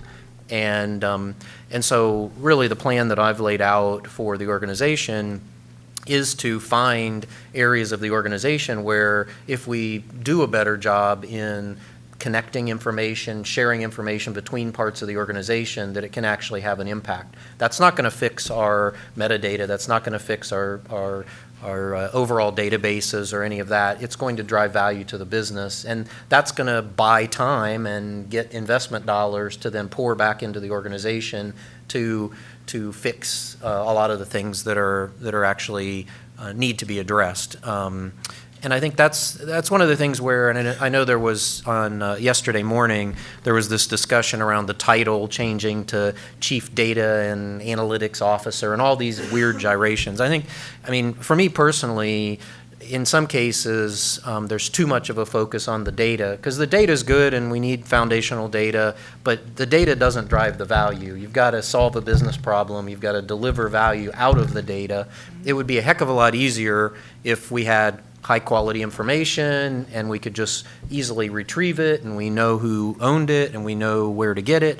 And for most organizations, that's not the case. So then the challenge is, well, how do you get from where you are to some point in the future where you do solve a lot of those problems, because it's very costly to have 22 million attributes and all these databases, especially if you have to maintain and organize and try to resolve a lot of those things. That being said, I think it's critical to come up with picking certain business areas where if you can better integrate, resolve the issues, and drive specific value out, it gives you that ability to move forward. It gives you the recognition within the organization. It gets people excited about the fact, unfortunately, the reconciliation of all of our past sins around data is a painful process, because it's not all about technology. I mean, you can't just throw a technical solution at it. It's about the human capital. It's a lot of getting people together and trying to resolve this, and that's painful and expensive. So in order to keep the appetite for that, you need to have those wins, and And the wins are not implementing master data management or having a better metadata solution. The wins are doing something with that. I mean, so I know we talked a lot about reference architectures and metadata and all. I mean, for me, that's important and we have to do it, but it's an enabler. It's the puzzle pieces that we fit together in order to actually solve a real business problem. And every organization has areas of the business that they'd like to improve, and it's a matter of coupling with those and aligning the work that's being done. And that's really, from my perspective, how you prioritize the investment and the time and the energy is those areas where you can drive out that value. Because if you don't drive the value in the short term, like I said, the business loses an appetite and loses their interest. This is where it gets juicy now, kids. Pay attention. I wish I could remember the SNL skit where the person turns and says, Jane? In my career, right, and I just generically refer to it as friction, and I continue to take informal polls. 28 to 32% of an organization is inefficient. They're data wrangling. They're trying to get data to do their job. If you could take that 28 to 32% of your organization, right, turn it into dollars, right? How much latent capacity sits in your organization? How much more can they do? There's real numbers there, because the data fabric is so inefficient. People don't have, because of the way architectures have broken down, because of lack of reference data platform, right, because of a lot of different things. But that 28 to 32% number has now sustained in 4 different firms that I've worked in, right, on a thereabouts basis, right? And certainly it's come into play when I've made business cases to, bring in some different capabilities, whatever it might be. But that's a real number. That's P&L bottom line. Now, there's Parkinson's law. Parkinson's law says things take the amount of time that you give it, right? So I remember when I made a business case at Morgan Stanley to bring in a party master, right? And I said, look, I'm not saying that the brokers are now all going to go out and generate that much more revenue. I said, let's be clear, they're probably going to go out and play more golf. But I said, we need to look at things because the organization actually needs to become a lot more efficient. And it can then actually change the types of people you actually bring into an organization in terms of how an organization can transform, et cetera. So it's just a different side of the equation, but there's real value in it, and there's an enormous amount of inefficiency when you actually go down to pick whatever sector you work in, whatever your manufacturing line is, how many data wranglers are out there who are just trying to get through the day because they have to produce something, and they smash and bash data on a daily basis because no one's made it easy for them. And that unfortunately isn't the job they took, but it's the job that they have. Yeah, I think that's really key, because if you're going to be able to sustain delivery of short-term wins, you're going to need certain capabilities at your fingertips, right? So there's got to be some amount of your effort that's got to go to putting together some fundamental capabilities in parallel with starting to do these short-term wins. Otherwise, you're going to be developing a bunch of little point solutions that are just ultimately going to exacerbate the problem that we have with data, where it's redundant copies of data all over the place, no meaning attached to the data. The data is not properly tagged with metadata to understand whether it's sensitive or not, etc. We're just going to create more of a problem for ourselves. So there's got to be a balance between the two. There's got to be value delivered, but it's got to be within the overall master plan of how are we going to advance the maturity of the enterprise in terms of its data and analytics capabilities. And there's got to be some architecture underlying that. And fundamentally, you can have speed with architecture. They're not mutually exclusive. And that's, I think, been a fallacy in our industry for such a long time. People have said, you're just talking architecture stuff. That's going to take too much time, cost too much money. We just want to deliver stuff real quick. Well, no, you can't keep delivering stuff real quick. That's why you're in the position that you're in today, right? You're stuck because you've done that forever. So definition of madness, continue doing what you've always done in the past. Let's change the way we think about that. Let's bring those two things together. Let's talk about and rather than versus. I like the conversation earlier. Speed and architecture, not speed or architecture.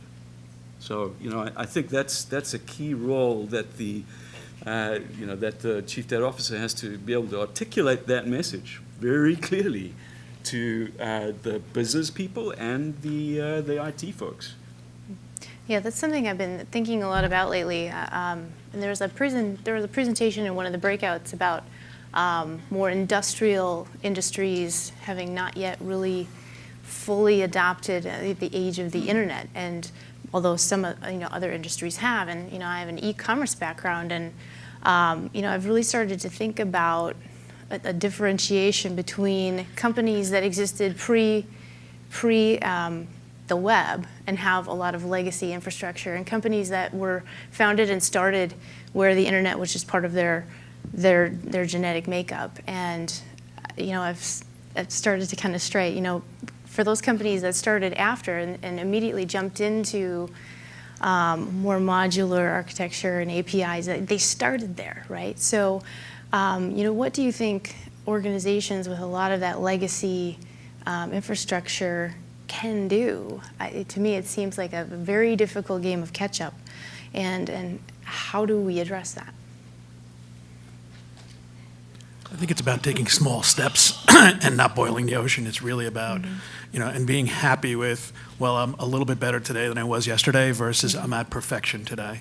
If I think about American Express as an example, American Express started in 1850 delivering packages, and recently we announced so with Jawbone that you can pay with your Jawbone at a phone. So that's a big transformation. A lot of the tech, so we continue to evolve on there, but it's not, I wouldn't say today that we're not Google, in terms of our structure, but it's really just, to the point being made earlier, it's about what's going to drive the most business value and how do we do the minimum amount to get us that and maximize the business value. It's part of the role for me is actually going to be to help the firm find the signal and all that noise. So, for instance, recognizing, based on the law of large numbers that I just shared with you, one of the things actually in the data management policy that's been authored is that people will only be able to do analytics out of either an authorized source or a provisioning point, right? And we will actually start to name those and ignore all the others, and then just start to force people to conform, because right now there's no rules. It's Lord of the Flies. So, how many databases are out there, and people just go to where they go to pull in information, and the data may not be reconciled, the quality of the data may not be known. So the goal isn't to actually do it all, because you can't. The question is, if you have to do one thing, what's the most important thing you could do? If you have to do one more thing, what's that thing? So for us, and I don't know, people might run out of the room right now, we're actually going old school. We're going to go and create a taxonomy, and then we're actually going to find the assets that actually tie back to that. And while we're associated with some of the key initiatives like a risk reengineering initiative and a finance reengineering initiative, some of these long deliverables where we actually slog through the organization and start to find the assets, the physical assets that then say associate with that. Because out of all those 55,000 people, if I go to someone and say, what are all the systems that have transactions? There's no one who can actually answer that question. Well, we have to do this because we are in an information age. We do want people to be able to have access to the information that they need, to find all these things that are hidden in plain sight, to open up new opportunities for the firm, whatever it might be. It's just that you have to actually then go and do it. And then from the other piece is, and someone today said it, all data is not equal. Was it you? I don't think so. I'll take credit for it. Might have been Gene.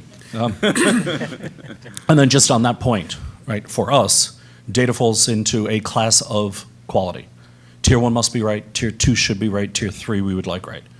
And how much effort we spend on that data tier, right? There's different parts of governance. All governance doesn't apply if you're Tier 3, right? So we are judicious then, not only about the physical asset, but then what's in the container itself, because we have precious resources, and we just want to make sure that we get the minimum right that the firm needs to be successful.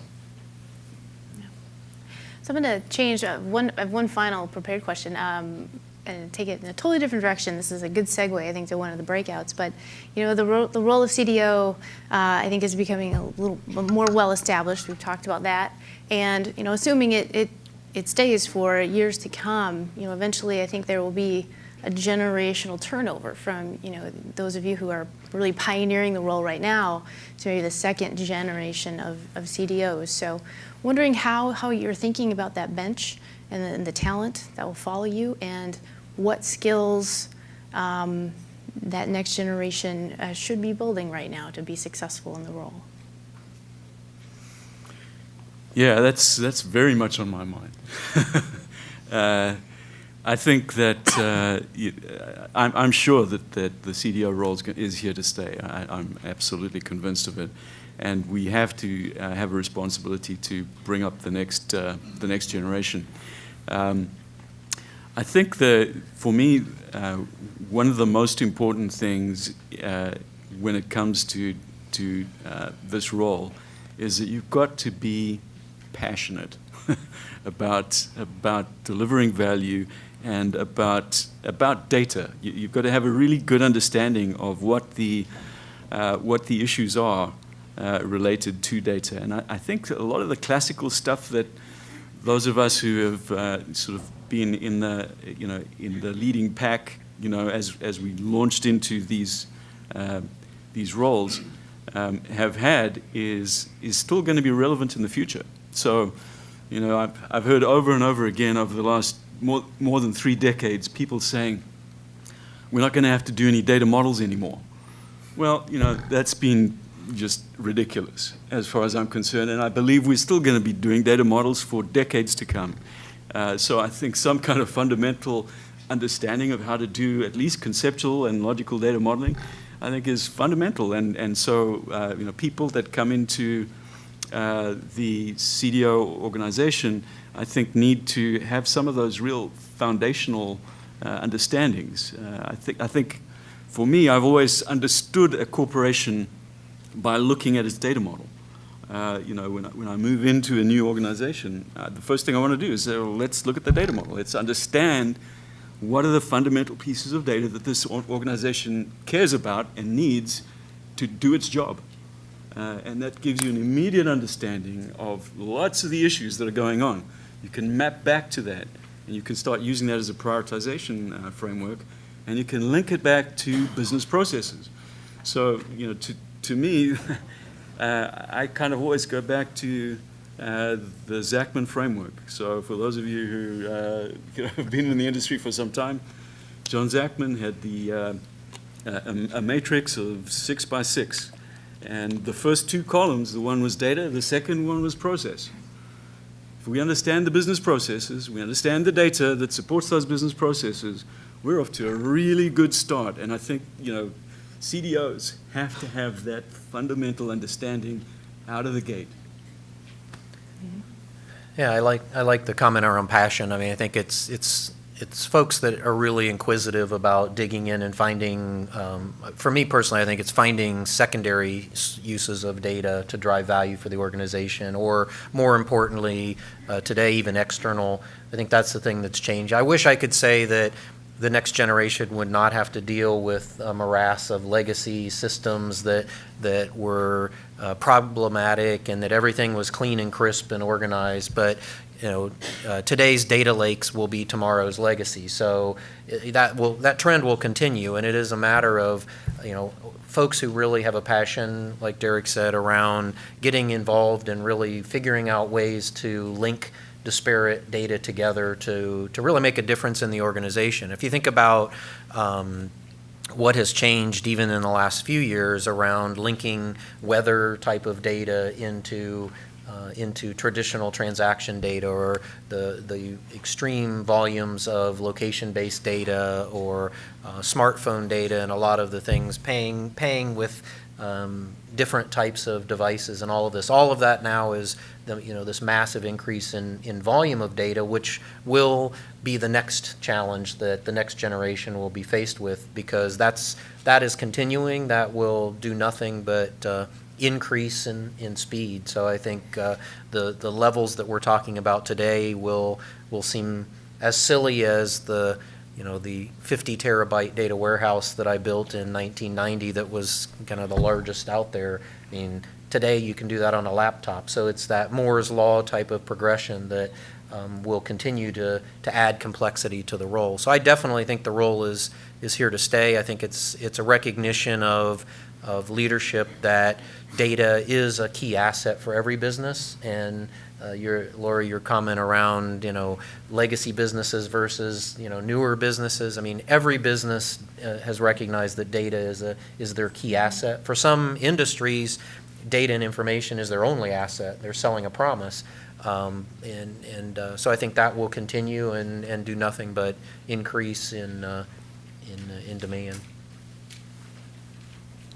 So I think it's really looking for a blend of people, so maybe not all the roles in one person. I think somebody had a slide on data scientists, which I really liked, where it talked about, data science today are trying to bring these kind of three areas together. It's almost in the CDO role or in the data governance role. It's not really just about governing data. You got to understand, the people that are intrinsically interested in how things work, I think are critical to these types of roles. But they also need to be able to understand what the business impact of those things are and have some level of analytic knowledge. So whether that's in one person or a group of people doesn't really matter. But it's, I think, hitting on all those three areas. I would say if I put on a governance hat for a second, sometimes the most analytic person are probably the most problematic person when it comes to data, because they just want the best data for their model, and that's all they worry about, not necessarily the other uses of those models. So I think it's someone who has that kind of blend.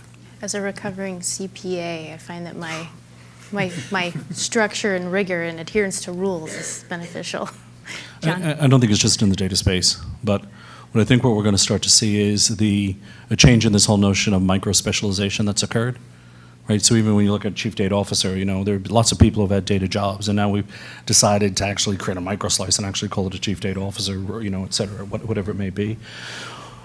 What's really needed is a return of a liberal arts background, right? People who think in a lot of different disciplines, who understand different things, how it comes together, and less about, hey, I went to such and such a school and I graded top of my class in programming.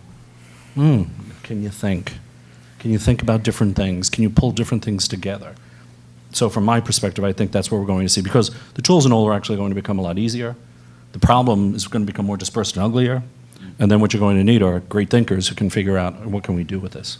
In my opinion. Right, and the communication skills that you said you were deploying earlier, it's about influence and communicating and educating, and and I certainly find that, I can't hire people who are just going to sit in their cube and code all day. From a leadership standpoint, I need them to come out of the cubes.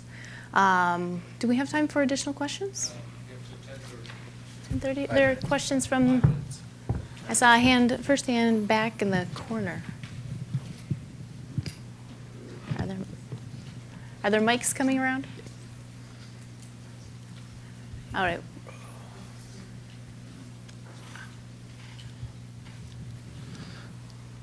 When I was in high school, I had a paper route. So first thing, every day, I conducted inventory. What I had, what was fit for purpose. It's always been a mystery to me why metadata, systems, data, IT, whatever you want to call it, they keep everybody else's inventory, the CFO's inventory, but they don't have an inventory. I mean, how many of you guys know how many systems you have? It's an open-ended, you can't even define what a system is. Where are the boundaries? And the answer is yes. So do you have any philosophical thoughts on why people or systems they don't do their own inventory? It's no, the cobbler's children kind of thing. Philosophical thoughts. I think we're an industry of people that want to please other people. We're people pleasers, So in other words, we're spending all the time trying to make ourselves valuable to the rest of the enterprise and not really thinking about the housekeeping that we need to do to keep ourselves healthy so that we can continue to deliver that kind of service back to the enterprise.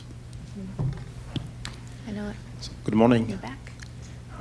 So my name is Luanga Yonke. Thank you so much for a very insightful panel this morning.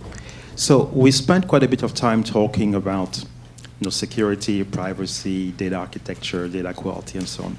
Obviously, those traditional data areas need a lot of help, and the CDO can make a huge difference to get some sustainable gains. But my question really goes back to the role of the CDO on the revenue side of the balance sheet. So, in your opinion, what is the role of the CDO in helping the organization create data-driven or data-based, new information-based products or services?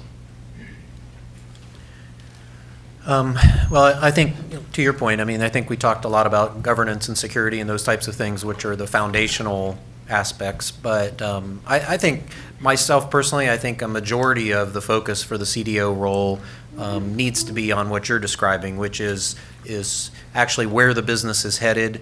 And this, again, not to continue to reference back to Gene, because he'll get a big head and won't be able to leave the room, but, you know, we talk about CDOs like they're all doing the same thing, and I think there've been a couple of discussions around that, but there's a wide disparity between what CDOs are doing based on industry, based on organization, and you know, my personal opinion is that we need to have more focus on the strategic direction of the organization and leveraging data as an asset to change the business. And so if I'm an insurance company, the CDO should not necessarily be the person that's spending 80 or 90% of their time trying to fix the data governance problem. They should be focused on directionally how to change the business. What is the insurance company going to be of the future? What's the impact of a self-driving car to the insurance industry? What's the data that's coming in from fractional monitoring of the vehicle and those kinds of things? So really, where is the business heading? How does the business be successful in the future? To me, that's the strategic aspect of a true CDO role that is what I'd like to see more and more CDOs be doing, is what you're talking about. And that's secondary. I think one of the analyst groups talked about monetizing your data. I personally, just my opinion, but I personally think that's getting overhyped. I think a lot of it is around how to, and because a lot of times they're talking about how to take your data as an asset and sell it to someone else for making a new revenue stream. And there are cases where you can do that, but I think companies struggle with just monetizing their own data internally, and that needs to be a big focus. So I definitely agree. I think that's a critical aspect of the CDO role, is directionally where the organization is going, how to leverage data as an asset, how to drive more data-driven decision-making in the organization. Okay, we're going to have to stop there. If you have other questions, come on down and ask the panel. It's break time. We're going to move into the other classrooms for the next session, which starts at 10:45. Thank you. Thank you to this panel. Thank you, panel.